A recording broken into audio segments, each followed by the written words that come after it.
is Jerome Arrington, and I wanted to talk a little bit today about having loving and positive thoughts. I know many of you are probably watching this video and saying, what is this really all about? Well, one of the things that I'd like to bring to your attention is that having positive and loving thoughts helps you get through the day and helps you get through even painful situations. And I want to spend a little bit of time talking to you about what it means to have positive and loving thoughts and what it means to be in a mindset that focusing on the positive things that are occurring around you and in your life. And most importantly, understanding if you're in a space or place where things aren't going well for you, how to change that and how to turn that around and how to create the kind of atmosphere that works for you. So, first, let's deal with what it means to have loving thoughts. And how do you get there, and what do you do when you look around and when you're thinking about what's going on? Your life is filled with fear, it's filled with uncertainty, and it's filled with doubt. Here's what I want to share with you. Number one, you want to start pushing back on anything and anyone who doesn't affirm who you are. And when I say that, what I mean is you want to really get into being positive about you.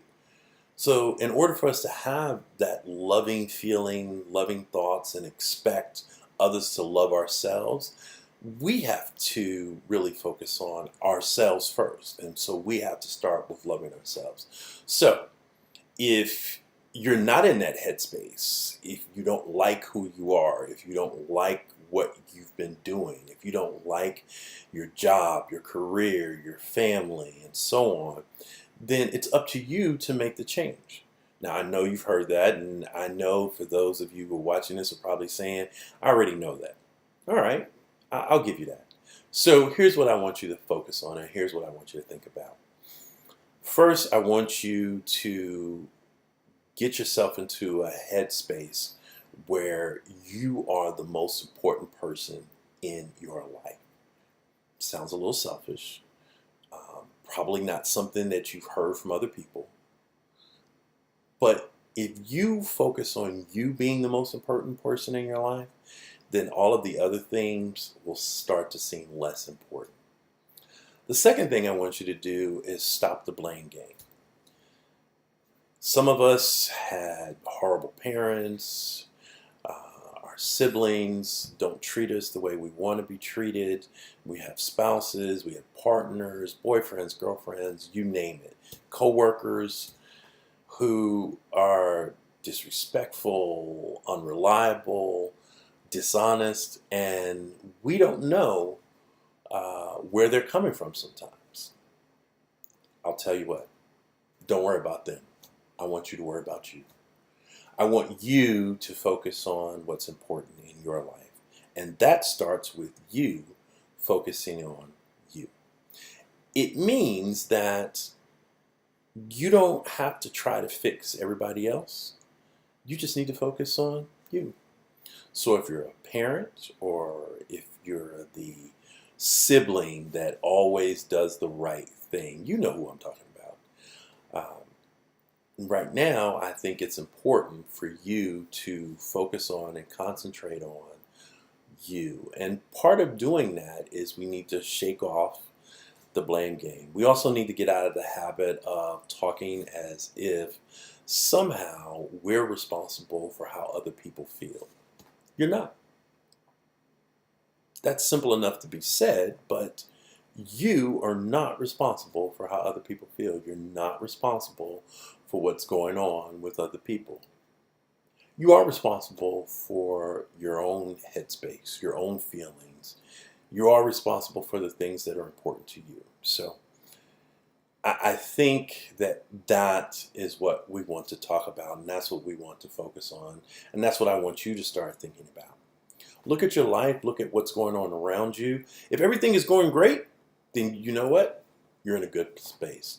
But if things aren't going great, if your career isn't where you want it to be, if your family isn't responding to your needs and the things that you want them to see in you, then here's what I want you to do.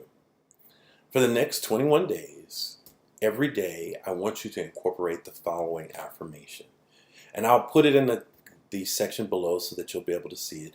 But basically what it says is that I, meaning you, attract positive circumstances and positive people into my life. Simple, right? But I want you to make that an affirmation that you repeat every day for 21 days. And don't stop at the 21st day and a miracle is going to happen. Keep going. But I want you to do it for at least 21 days. And I challenge you to find right circumstances and the right people in your life. Because as you start using that affirmation sort of as a guide, as a starting point, as a positive thought, a loving thought, it permeates in your being and in your way of doing things. And you start to see people and you start to see situations differently. Because if you're looking for positive circumstances and you're looking for positive people, you start to move away from those things that are negative. You start to move away from those things that don't bring positive affirmations into your space. So it's kind of important, as you think about this and you focus on what it is that you want to do with yourself and you focus on where you want to be, that information that I just gave you, and it's fairly straightforward. And like I said, I'll write it down, and you'll be able to see it in the byline or comments below. But I want you to use that information. And maybe you don't like the wording. Maybe you'd like it to be phrased differently. That's perfectly fine. Go ahead, change the words. Make it your own. Make it something that you can incorporate. But keep it positive. And remember to reiterate it on a daily basis. And for a minimum of 21 days, as many times a day as you can remember to do so, say it over and over again. And I challenge you not to find positive things start happening in your life. Because I know that if you focus on loving and positive thoughts, then it starts to push out the negativity. It starts to push out things that are not going to work for you. So go ahead and do that. And because it's a positive affirmation, I think one of the things that you want to focus on, one of the things that you want to start thinking about, so that creates the loving thought part of the process. But now let's talk about the positive part of the process. So positivity is a state of mind. And if you have faith, if you have a belief system, then that belief system is the source of your positivity, or it can be. But if you don't have a belief system, if you're not sure about where you are and where you want to be, maybe you just believe, you know what, I am the source of what I believe in, then that too is your level of positivity. And that's perfectly fine. So my point, or what I'm getting at, is that being positive is accepting that the future is an opportunity and not worrying about your past or even your present as a prologue to your future, but accepting that your future is exactly that. And which way you decide to go as a part of your future is driven by you, not by your parents, not by your boss and your coworkers, not by your siblings or your children. It's driven by you. So when you take the opportunity to take control of what's going on in your life and where you want to go in your life, I want you to look at having loving thoughts and having positive thoughts. and bringing them together to have loving and positive thoughts working for you. What I will tell you is that if you focus on and give yourself an opportunity to love who you are and to trust in yourself, things will go a lot smoother going forward. And I appreciate you watching this video because it gives me an opportunity to talk to you, even though I may have not met you, so that you can get an opportunity to not only see me, but meet me. I look forward to talking with all of you, and I look forward to responding to your comments and suggestions going forward.